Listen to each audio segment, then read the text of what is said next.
All right. So we're going to see how we do with this. All right. Well, it says it's live, so that is a good start. It's saying something. So I'm going to make sure I message somebody and B Money, who's out there in the world, hopefully is on here. Big money. Yeah. Well, I got an email that says you now live on your channel. So I feel like we went live. I'm going to go with the yes. Okay. All right. I'm going with a yes too. Yeah. Let's do it. Welcome everyone. Good to see you, and thanks for trying this out with us. Very first time we're trying to live stream. It's very similar to a webinar, but we're going live to LinkedIn, Twitter, and YouTube. And I tried to push everybody to the YouTube. It seemed cooler in my mind that we're live on YouTube this time. Yeah, live on YouTube with Jamie. Hey. Yeah, live on YouTube with Jamie and Jaq. And hey. I got my radio voice with you today, Jamie. You do. Who was that really famous woman radio person that did all like the smooth jazz stuff late at night? Do you know who I'm talking? Do you remember her? Oh man, I know who you're talking about. It's gonna come to me, but yes, yeah. I think I'm gonna rock a little bit of her today. Today. Yeah.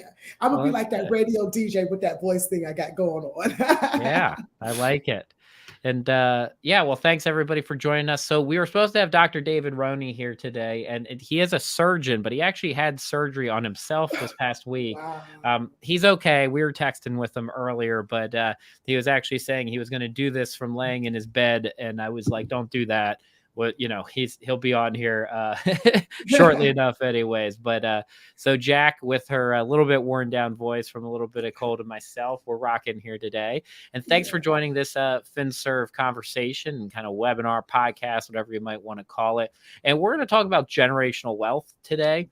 And I'll be able to add a couple of David's points in here. I know him pretty well and have heard it, but instead I'm going to kind of interview Jaq. And Jaq Campbell, a good friend of mine on the FinServe Foundation board, and a lot of you have probably met her before, CEO, founder, and advisor, among a couple other things. But Jaq, I'll just turn it over to you real quick in case you want to give anybody the 30 seconds of who you are, what you do, or maybe just start with Alexander Legacy and why that's so important. And then we'll probably get to that legacy and generational wealth piece as we go.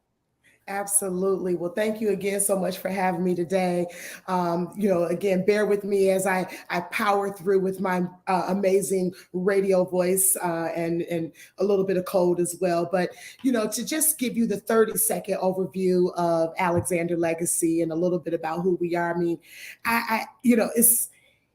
I feel like it's an iteration of a lot of wonderful things, but I would say it really just boils down to us being a platform for amazing advisors and for investors who want to make an impact.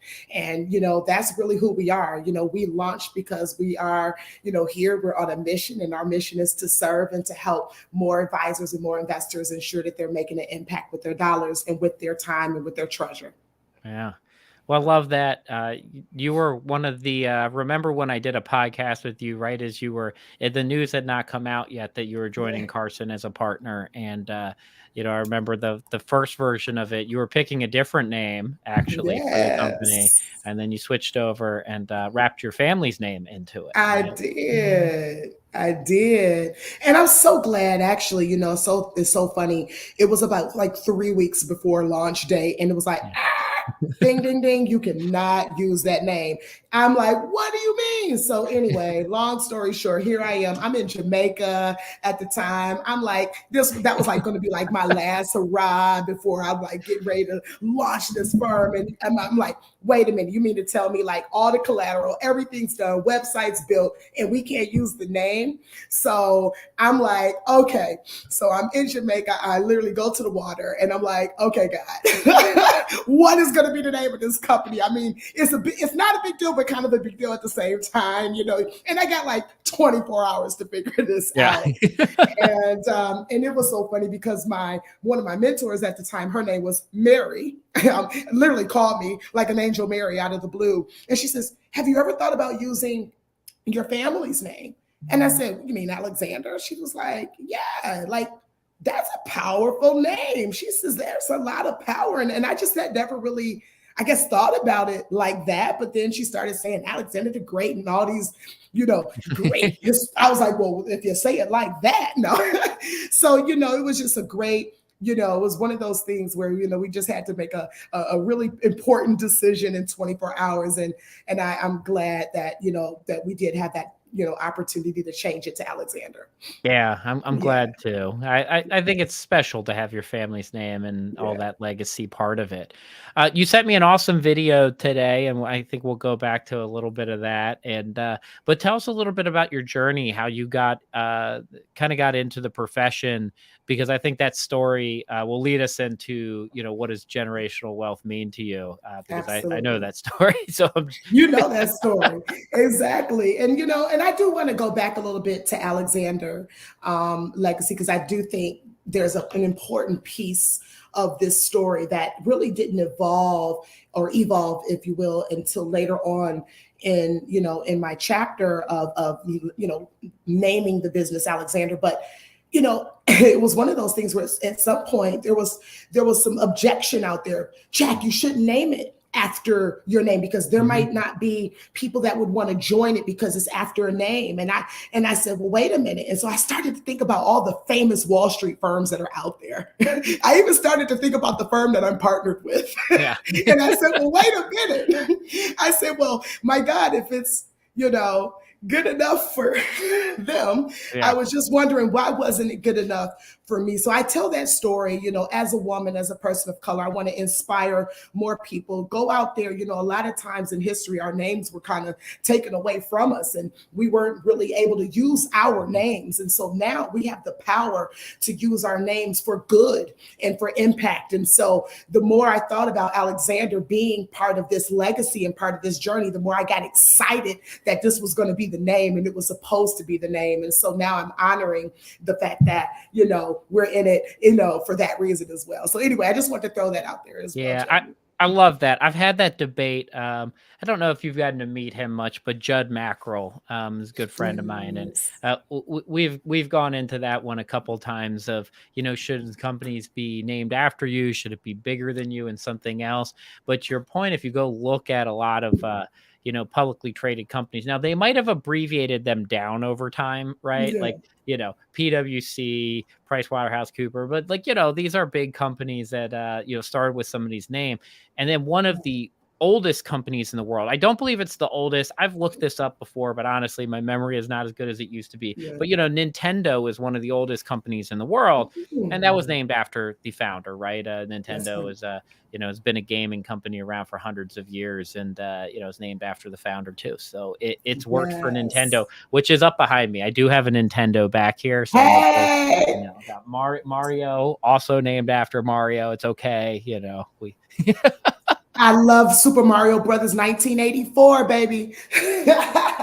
Yeah, one of my favorite games. Yeah, I got 1, 2, and 3 up there. There we go. Jaq, let's go into this. When you hear the term generational wealth, you might think of this differently than, say, maybe what I might think of it.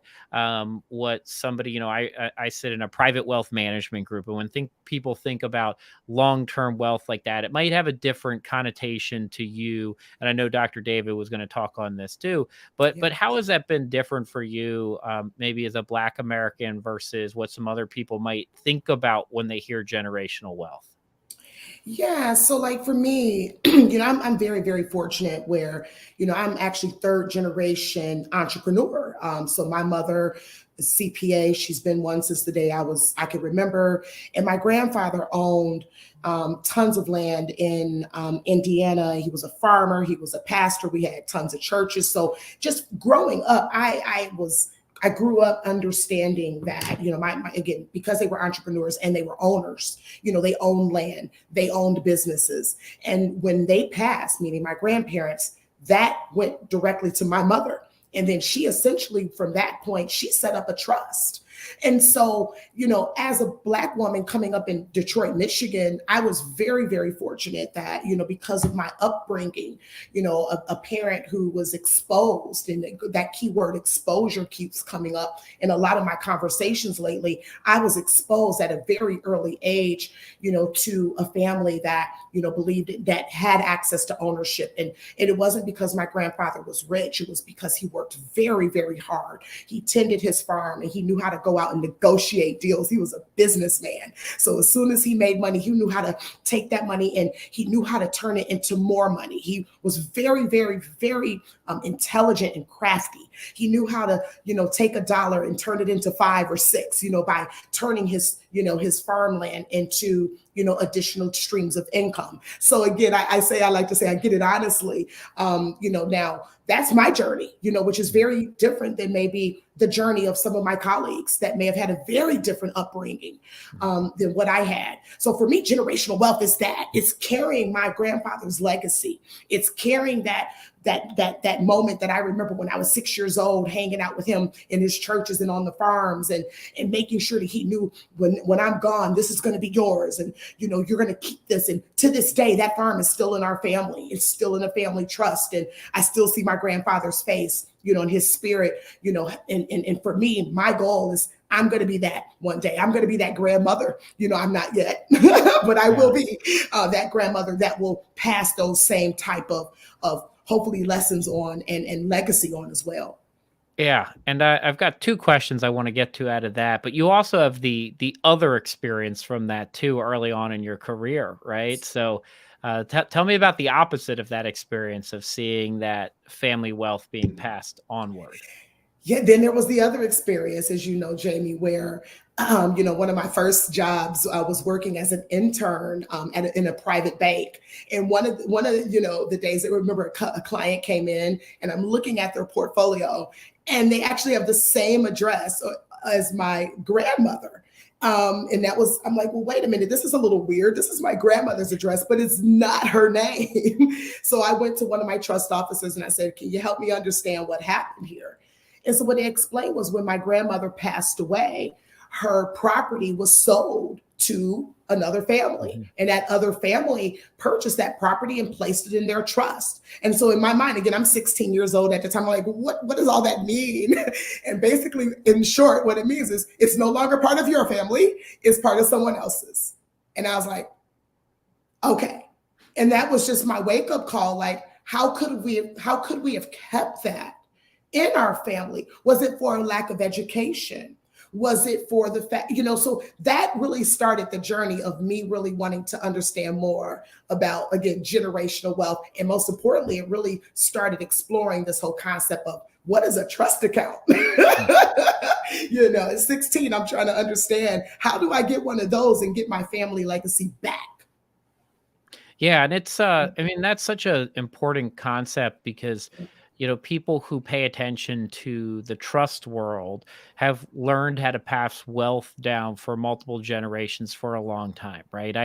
As you know, I work over at Bryn Mawr Trust now, and there's trusts in there that are hundreds of years old that are passing on wealth. I mean, it's the overall company, WISFIS, is almost a 200-year-old company, right? That started in Wilmington and has been doing trust and banking since then.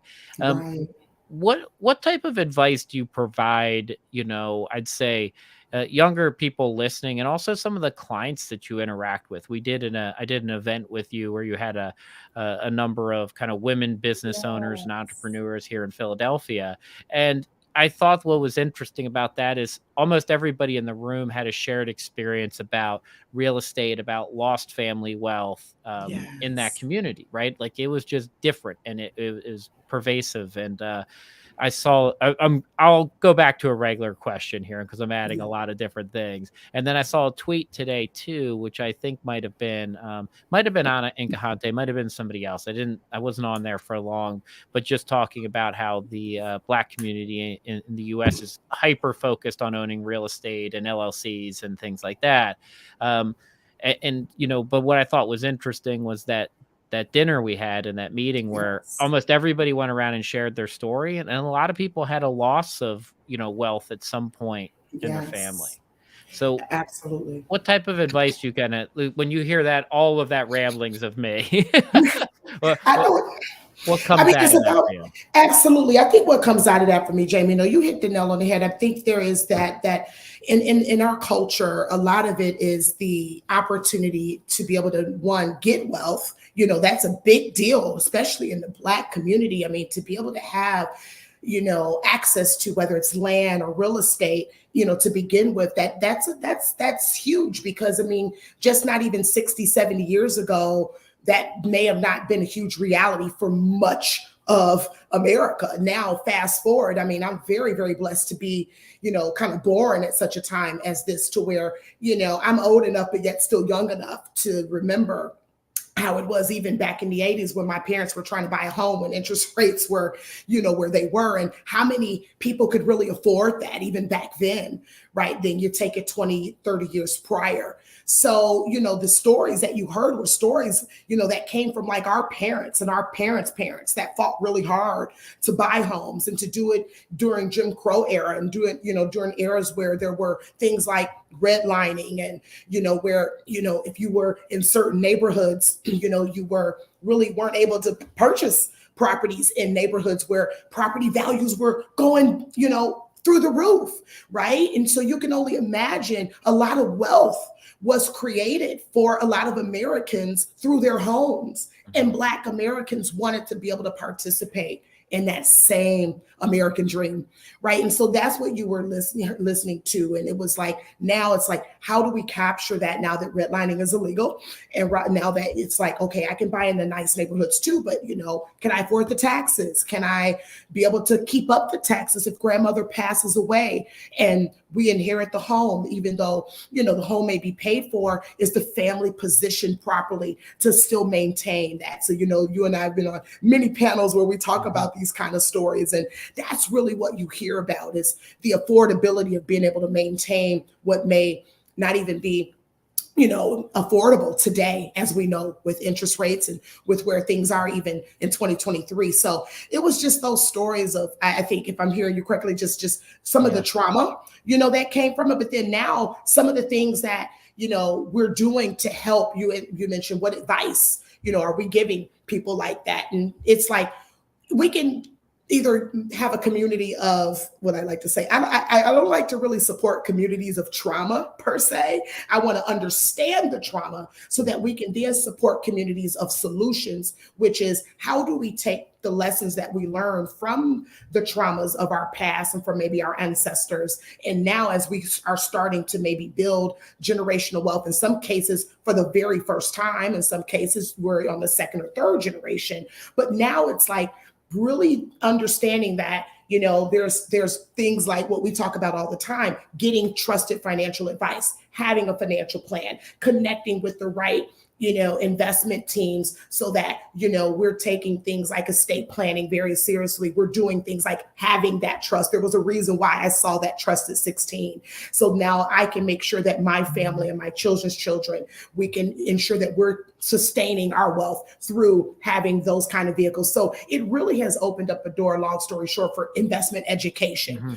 Our people perish for lack of knowledge, right? And so the more we're able to get education out there where they can understand it. And Jamie, that's the thing that you do that's so well. Like, you keep it simple, because a lot of us, especially Black Americans, a lot of us are just really learning this for the very first time. Investing is still a very new thing. It's, not been in our family history for generations, right? And so we're coming in and we're trying to, we hear all these fancy buzzwords and it might scare some people away. So my job is simply put is to keep it simple and make the complex. We like to say, keep it simple. Yeah. Yeah. Well, we have young people on here that are just looking at the start of their careers. And when you look out at that, I mean, you went into the corporate world and had a very successful career there, and then eventually had that, kind of desire to go out and build your own company, right? Yes. But what's some of the advice you have going back to start a career? You have people on here, before you get to generational wealth, I mean, you got to get started. So what's some of the advice you have for people getting started? But as they look towards, there are probably people listening to this that say, I absolutely want generational wealth. I want my kids to have it and my grandkids, or at least the opportunities to, build that wealth. Absolutely.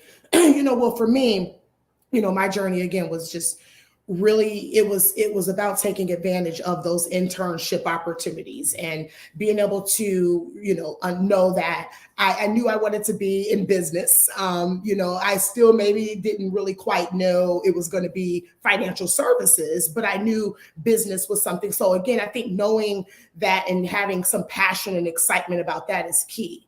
I would say that's first and foremost. I hope I'm answering the question the right way as far as like, for our young people. I mean, that's first and foremost. But if you have the opportunity while you're still young, before there's a lot of obligations behind you, find that true north as best as you can. That thing that just makes you super, super excited and pops you out of bed every day. And one of the things I learned very early on, my mother was a CPA, and so she sat behind spreadsheets all day. And so, of course, naturally, I was going to be a CPA and take over her practice.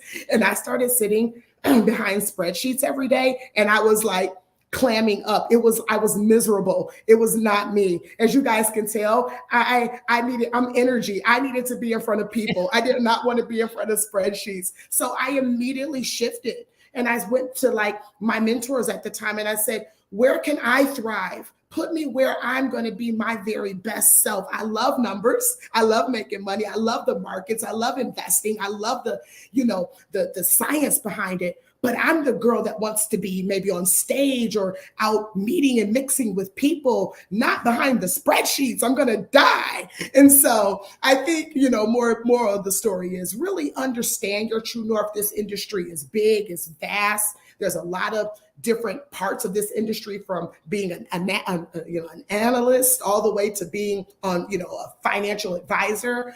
And so, for me, it was just really about finding that true north. And, here we are. So I don't know if I answered the question, but I just wanted to, I think if you're young enough, you have that, that time and that energy to explore different areas, but be true to yourself. Yeah. No, I like that advice. And it's also your skill set is energy and interaction, and you steered into that, not away from it. You mentioned coming from a family of entrepreneurs, and I feel remiss if I didn't bring this up because I think it's such an amazing moment. But you got to be on stage with your mom co-presenting back at FPA National this year, which I feel like is a really amazing thing when you talk about like legacy and generational wealth. I mean, the ability for, mom and daughter to both be on a stage. And I know Kellen was on earlier. I know she was checking it out, and Farr and Steve Resch all kind of helped contributed to that. But tell me a little bit about that experience, because when I think of generational wealth, it's also about opportunities and values in my mind. And I imagine you got to experience a little bit of that being on stage with your mom. I mean, I could get emotional thinking about that day because, so for all my career, and this is my 30th year in financial services. I started my internship in 1993 and it never stopped. So here I am in 2023. And it was amazing because my entire career, I never had the opportunity to share a stage with my mom, who was, again, the original mentor. She was my original boss, if you will. And so back in September at the FPA conference, on my late father, so my bonus father, who she was married to since I was 2 years old, so pretty much my father who raised me, he passed away in 2009. However, his birthday was September 28th. And so her and I got to share the stage on what would have been his 75th birthday if he were still alive. And so that moment obviously was just serendipitous, as we got a chance to share that moment on his birthday. And so I always like to take a step back, even before and after, and reflect and really think about what that moment meant for me, and what it meant for that, for this topic today.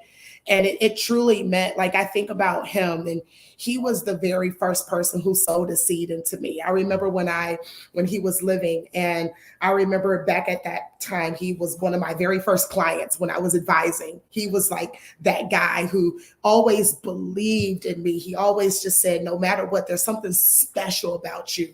And so what I would say to like my young people is, there's like that person in your life, whether it's your mother, your father, your mentor, your neighbor, your uncle, I don't know, your godparent, that person who just pours into you and believes in you and reminds you that, this this mission is all about you, like that was him. Mm-hmm. And so to have that moment on stage with my mother that day, and Jamie with you, like I think you were third row, if I'm not mistaken, it was just like, it was like Christmas Day for me, guys. But that's the definition of generational wealth. It wasn't a Rolex on my watch, on my wrist, right? It wasn't a Maserati in the parking lot. It wasn't, the material Gucci bag. It wasn't that. It was being on stage with my mother on my father's birthday, with Jamie right there, with the crowd, and me being able to have that moment was priceless. Yeah. And that's why I do what I do. And I want to help so many more people have those kind of moments. Like I love that. It was wonderful, and we had a great dinner that night too, which was fun. We did. Yeah. Jamie, I got to say this. I have a book. It's called Taxes and Tacos by Jamie Hopkins. Okay, we can talk about that later. Yeah, more tacos than taxes, right? That's more tacos than taxes. Yeah. But sometimes when people hear this term generational wealth, I actually think some people almost have a negative connotation or reaction to it. So how would you address that, right? Because there are people that look at that and be like, well, why should anybody have generational wealth, right? What's your feeling on that topic? So I try to understand when I hear the negative connotation, really what people are referring to. I mean, I know some people feel like they just want to die broke. I know there's that mentality of like, listen, I'm going to just spend all my money while I'm here and, bury me with all my riches, right? And I mean, that's a person who probably needs to sit down and really explore some deeper healing, right? In my opinion, I think there's a deeper scenario there, especially if you have a family. I believe that when you are a family person, essentially, or if you're someone who maybe you don't have children, but you have a community that you care about, whether it's young people who are exploring careers in financial services to all the things that we know are so important that people are giving back to. We see what's happening across this globe. I mean, our help is needed in every way possible. So to me, generational wealth is about, I like to use the term, my KPI is my LPI.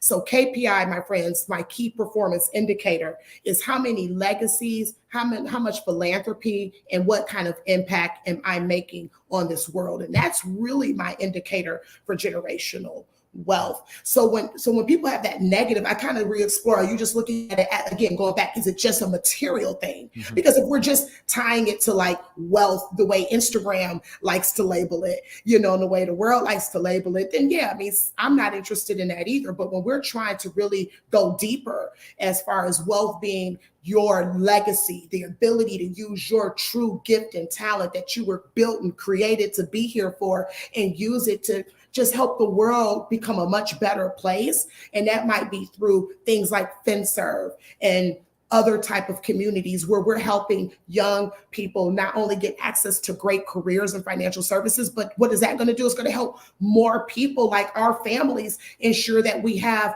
the ability to have trusted advice. And so all of that, I know it's a lot that I just kind of explore, but that's generational wealth. And I guess to explore I would love to maybe get someone to challenge me on it. That could be a fun debate. Well, I think for me, I probably would have challenged earlier on in my life. I would say, which I've changed a little bit on my views. I do think having kids changed my perspective on what I view as generational wealth, because all of a sudden you have this, like I have much more of a desire to leave something, including wealth financially, to my kids than I did before I had kids, right? Like then that's probably fairly natural. Did your son change your view on that too? Oh, absolutely.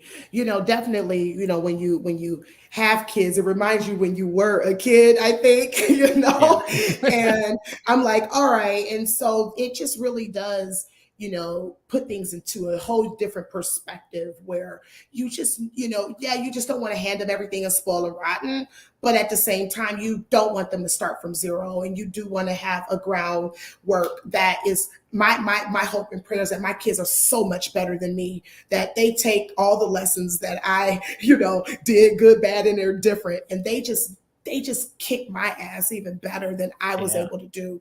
And so that's my goal, is, with generational wealth being the actual, not just like you say, the money that we pass along, which is critically important if we're going to be living in the United States of America. I'm just saying, we just can't put that aside like we can live like we're in a third world country. We can't. We need to properly plan if we're going to be successful here in America and have wealth. And so I want our young people to take it seriously. I don't want them waiting until they're 40 or plus to start saving when they have the ability to start saving in their 20s. That's when I started saving, which is why I was able to successfully walk away from my corporate role and start a business in my early 40s. So I just wanted to put that plug out there too, because a lot of young people ask me, when should I start saving? And I'm like, now, today. Part of generational wealth is that. And then it's all the other, the non, material things as well. Well, I'm going to close this off with, I've done this a couple times, and when I feel up to it, I really enjoy it. And I kind of call it more of a lightning round. So I'm going to throw maybe between 5 and 7 questions at you. And I really just want quick answers, which I know for you, you're going to want to tell me a story. But okay, no stories. I know. Okay. And if anyone else has, I see a couple of people actually wrote in a comment or two. If you have one and you want me to ask, feel free to do it if you catch this lightning round. So the first one is, Jaq, what's a book you've read in recent years that comes to mind that you would recommend others to read? Find Your Freedom. It's like right on my desk. I'm just going to say it. It is. Yeah. Find Your Freedom. Well, you are featured in that one, so that's a good one. Yes. What is your favorite food? That's one I've asked you before, but I love this. That's one of my favorite things is food. Cliche fried chicken, y'all. Sorry. I love some good fried crispy chicken. Yeah. I am a connoisseur. If you could have any job in the world today, Jaq, and money didn't matter, right? You had all the money in the world. What job would you pick? Oh, do I have to pick a job? If I have all the money in the world, if I had all the money in the world, I would be selling coconut water in Jamaica. Okay. So coconut water in Jamaica. That sounds like a good one. What is the best piece of advice you received growing up? Save. Save. I mean, it's literally saved my life. Saving.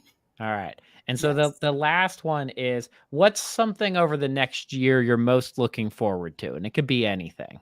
Oh, over the next year, I'm going to my 30th high school reunion next year. So, it's always fun when you've been gone for 30 years and you show up and you're like, oh, I'm about to show up and I better show out. So guys, I'm working it out. I'm getting myself together because, Jaq got to show up right for the 30th. Okay. So I want to know, are you close to a lot of people still? What excites you about that? See, that sounds like the worst. And I actually liked high school, but I have no desire to go back to a 30th anniversary. No, nothing. And we got a good one here too, but answer that. Well, why are you so excited about the 30th anniversary high school reunion, Jaq?